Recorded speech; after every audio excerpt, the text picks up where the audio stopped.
Tumsifu Yesu Kristo. Karibuni kwenye tafakari ya sala ya Baba Yetu katika kipindi cha Kwaresma. Sala ya Baba Yetu tukiitumia vizuri kwenye hichi kipindi cha Kwaresma ni nyenzo kubwa sana itakayotusaidia katika kuendelea na hii safari ya siku 40 mpaka ile siku ya ufufuko wa Bwana wetu Yesu Kristo. Kwanza kabisa, sala ya Baba Yetu ama sala ya Bwana ni ile sala ambayo alitufundisha Bwana wetu Yesu Kristo mwenyewe. Inapatikana katika injili mbili, injili ya Mathayo na ile injili ya Luka. Katika injili ya Mathayo inapatikana katika ile sura ya 6 aya ya 9 mpaka ya 11, na katika injili ya Luka inapatikana katika sura ya 11 aya ya 2 mpaka ile ya 4. Kwa hivyo injili ya Luka kidogo ni fupi na kuna utofauti wake. Sala ya Baba Yetu kwenye injili ya Mathayo ni Yesu mwenyewe anaingiza hii sala kwenye mafundisho yake, lakini kwenye injili ya Luka ni ombi la wanafunzi. Mwanafunzi akimwambia Yesu, baada ya Yesu kumaliza kuomba, mwanafunzi anamfuata Yesu, anamwambia, Bwana, tufundishe kuomba. Kwa hivyo hili neno nataka kila mmoja wetu alishike, kila mmoja amwambie Bwana Yesu, nifundishe kuomba, nifundishe kusali. Hii sala ya Baba Yetu imegawanyika katika sehemu kuu mbili. Sehemu ya kwanza ni sehemu inayoitwa ni sifa kwa Mungu. Hii sehemu ya kwanza ambayo ni sifa kwa Mungu nayo imegawanyika katika sehemu zake 3. Sehemu ya kwanza ni jina lako litukuzwe. Kutukuza jina la Mungu Baba. Sehemu ya pili ni ufalme wako ufike, yaani ule ufalme wa Mungu uje rohoni kwetu. Sehemu ya tatu ni utakalo lifanyike, mapenzi yako yatimizwe, yaani yale mapenzi ya Mungu anayotaka basi yatendeke, yafanyike.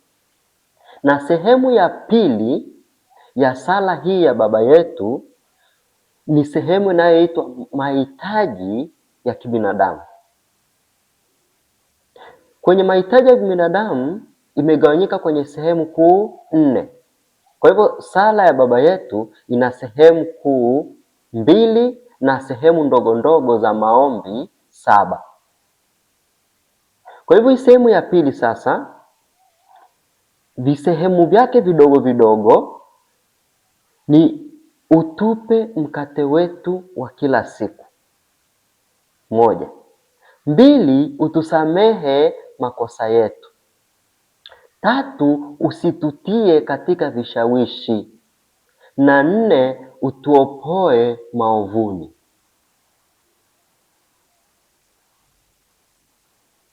Hiyo ni sehemu ya pili ambayo ina vipengele 4. Kwa hivyo kutoka hiyo sehemu ya kwanza kwenye hizi sehemu kuu 2, tuangalie, je, tunaposali tunazingatia hizi sehemu na tunajua maana yake? Sehemu ya kwanza, kipengele chake cha kwanza, jina lako litukuzwe. Jina la nani? Tunapoanza kusali tunasema Baba yetu uliye mbinguni, kwamba ni jina la Baba, jina la Mungu Baba litukuzwe. Kutukuza jina la Mungu, tunalitukuza kwa maneno yetu na kwa matendo yetu. Kipindi cha Kwaresma basi tunene na kutenda yale pekee ambayo yatamtukuza Mungu. kwenye hii sala ya Baba Yetu. Pili, ufalme wako ufike. Kwa kufunga kwetu na kwa kuomba kwetu hichi kipindi cha Kwaresma, turuhusu basi ufalme ule, utawala wa Mungu uingie rohoni mwetu, uingie maishani mwetu, ubadilishe utawala wa shetani ambao unatawala kwenye familia zetu, kwenye biashara zetu, kwa marafiki zetu na kila eneo ambalo tunakaa. Ufalme wa Mungu utawale, uondoe ule ufalme wa kishetani, uondoe ufalme wa chuki, uondoe ufalme wa wivu, uondoe ufalme wa kishirikina. Ndio maana ya hii sala ya Baba Yetu, ufalme wako ufike. Na kipengele cha tatu, utakalo lifanyike. Kwa kipindi cha Kwaresma nijichunguze kwamba matendo yangu ni kile ambacho Mungu anataka kifanyike kwa mapenzi yake.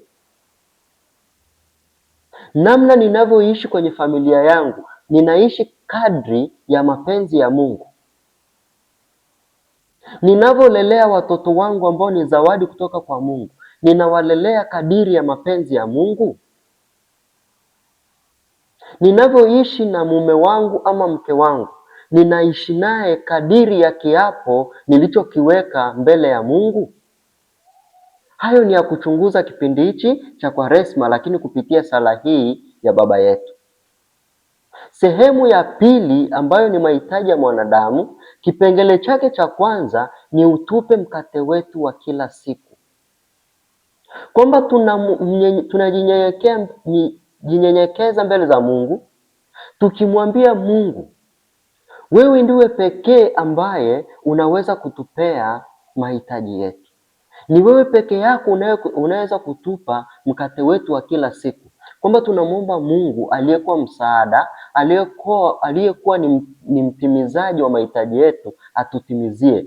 Na moja ya mahitaji yetu ni yale maombi tunayomuomba. Mahitaji ya chakula cha kiroho, mahitaji ya neno la Mungu na mahitaji basi ya kimwili. Kwa maombi yetu na kwa kufunga kwetu kipindi cha Kwaresma, tunaamini Mungu ataenda kutujibu na kutupea hayo mahitaji yetu. Utusamee makosa yetu.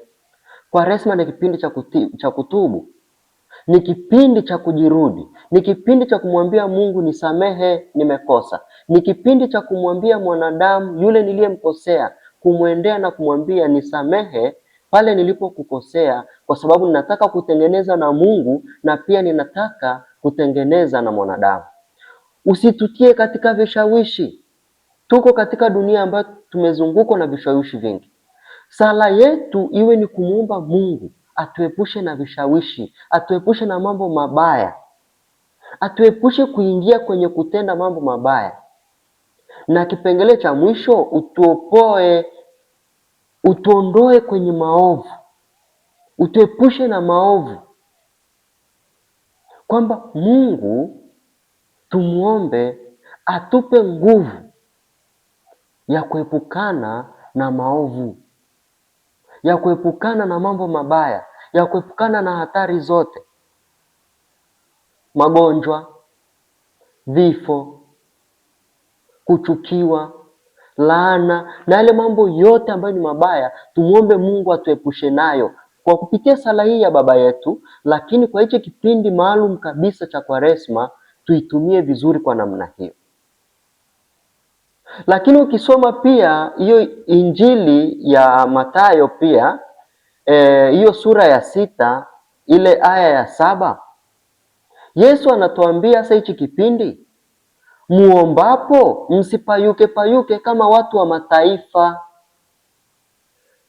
Ina maana kwamba mjue namna ya kuomba. Tuombe kwa unyenyekevu, tuombe tukiwa tumejiweka kwenye hali, sio kusema maneno mengi, sio kukariri vifungu vingi vya Biblia, sio kusimama kando kando ya mabarabara kuomba, kulia, kupiga kelele, lakini kuomba kwa imani ya ukweli, maneno machache.